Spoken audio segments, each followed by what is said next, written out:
For this section of the Advanced Media Final, the resume, you want to make sure to create something that highlights your accomplishments, both in media and in life.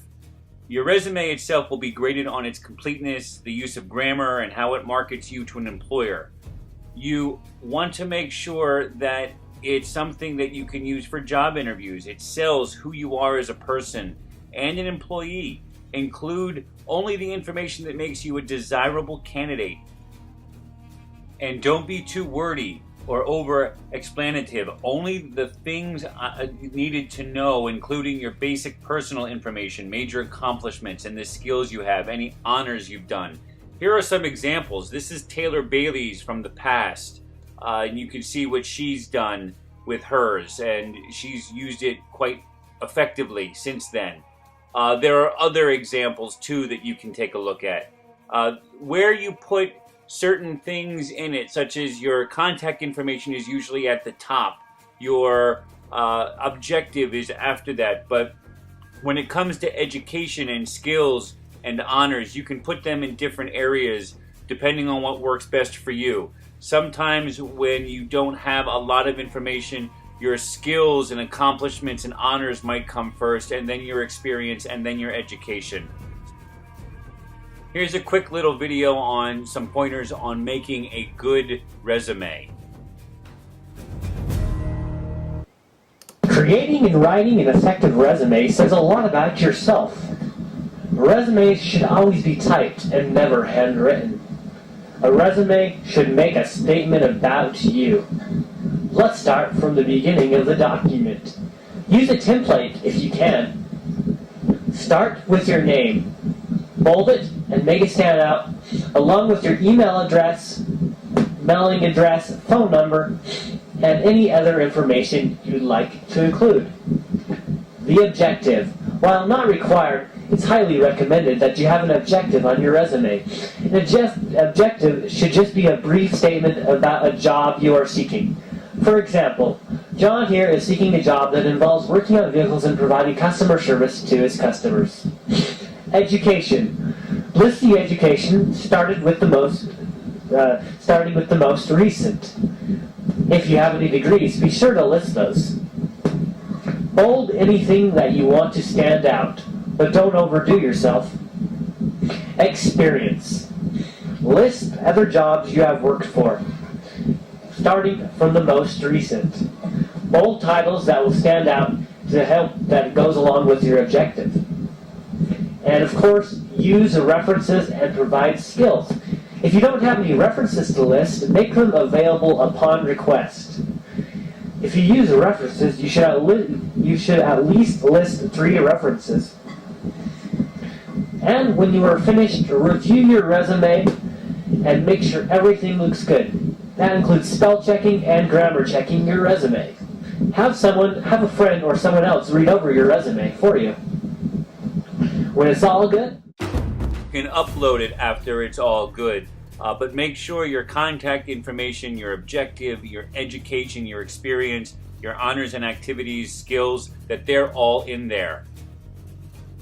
Just the different elements of the resume itself are there in that. The first one is the title.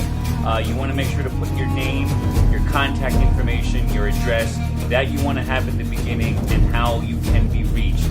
Secondly is usually your professional summary. That's an objective you're going for. It does not have to be as long as this one, but it's telling what you're looking for in a job. You want to make sure to include that.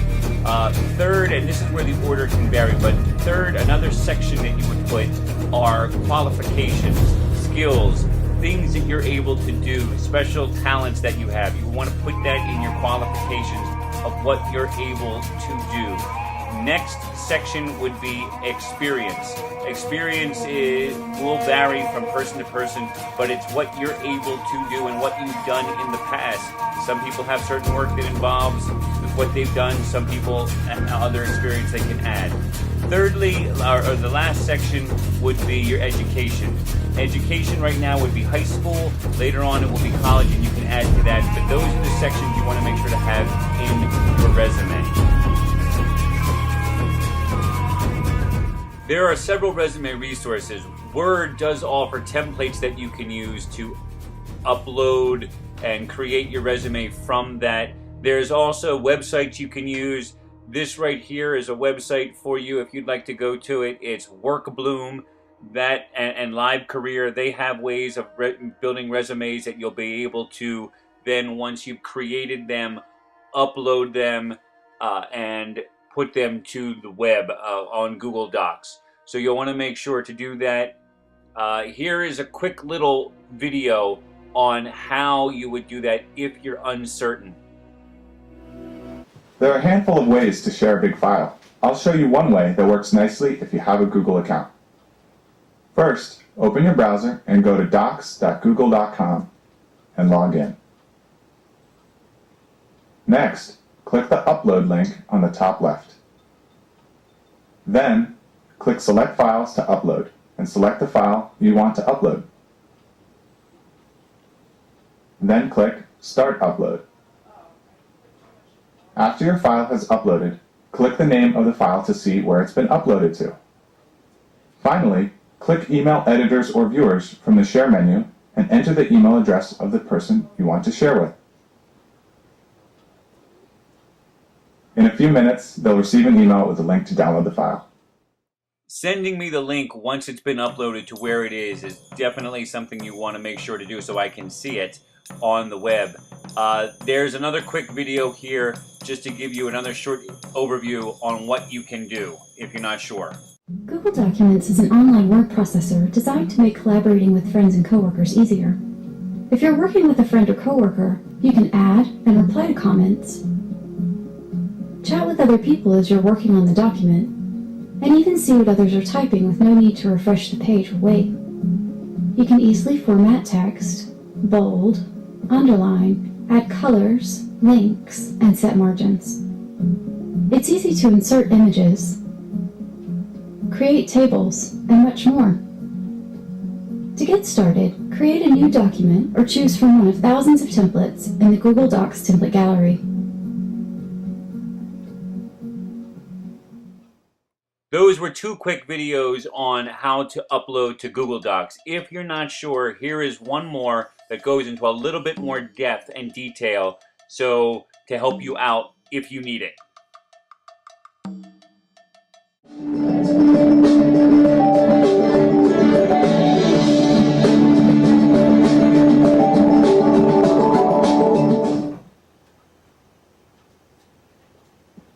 One of the best features of Google Docs is the ability to share documents with others.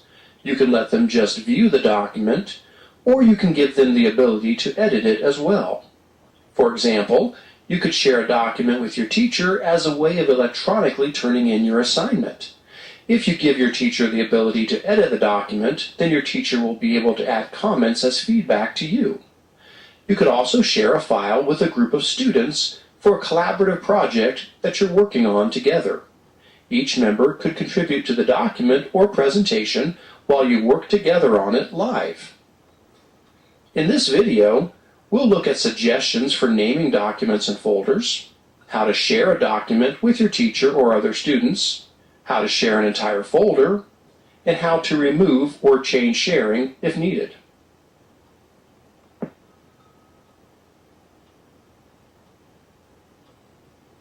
Since many students may be sharing documents and folders with their teachers and other students, it would be best for you to name your documents and folders in such a way that it is easy for people to know the files are from you. Your teacher may have a specific way for you to name your files, but if not, below are some helpful recommendations. For documents and folders, include in the name the current school year. Use 4 digits such as 1011 for the school year 2010-2011. Next, your class period. Use 2 digits such as 03 for third period. Next, include your name, last name, then first name. And finally, include the name of the document or folder. For example, a document may be named something like 1011-07-Smith-John-research paper. A shared folder may be named 1011-02 -Dojane-Algebra assignments.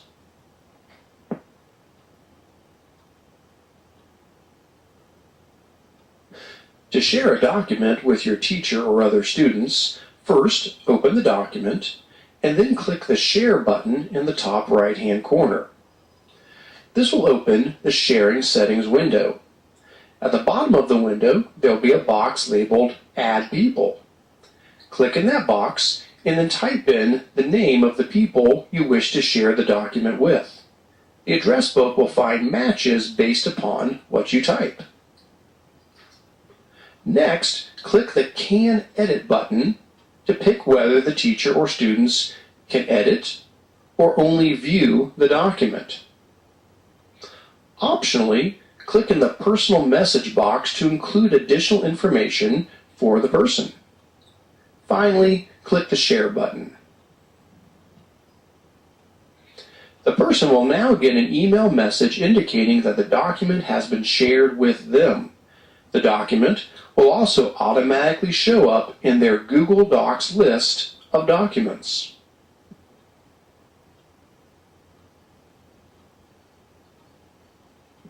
Instead of just sharing individual documents, you can also choose to share an entire folder with others. If you do this, everything inside the folder will automatically be shared. If later you add a new file to the folder, it will automatically be shared to the people as well. Sharing a folder is useful if you plan to share multiple files routinely. This could be helpful if you plan to electronically turn in many documents throughout the year and do not want to have to share each one individually, or if you and your classmates are working together on a large project. To share an entire folder, first open the folder by clicking on it in the My Folder section on the left-hand side of your Google Docs screen. When you have drilled down to the folder you wish to share, look above the top menu bar. You will see the folder name in a link titled Share This Folder. Click the Share This Folder link and then click Sharing Settings from the drop-down menu. This will open the Sharing Settings window just like when you were sharing a document. From here on out, follow the same instructions as when you were sharing a document from the earlier section.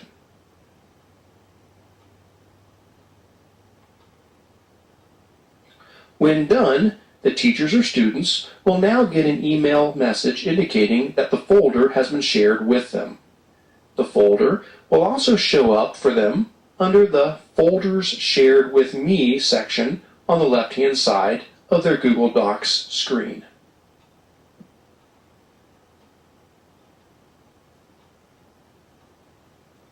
In the future, you may no longer need to share a document or a folder, or you may want to change who can view or edit it. First, return to the Sharing Settings window like when you first shared the document. In the Permissions section, you will see a list of all the people who have access to your file or folder.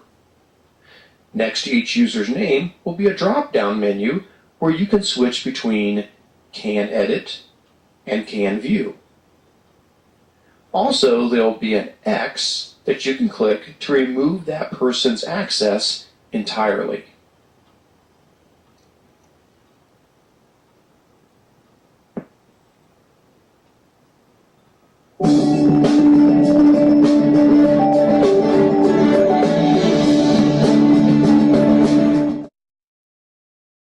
And one last time, just make sure you're able to upload the resume to Google Docs and post it so that I'm able to see it and that I know where the link is so I can view it. Thank you.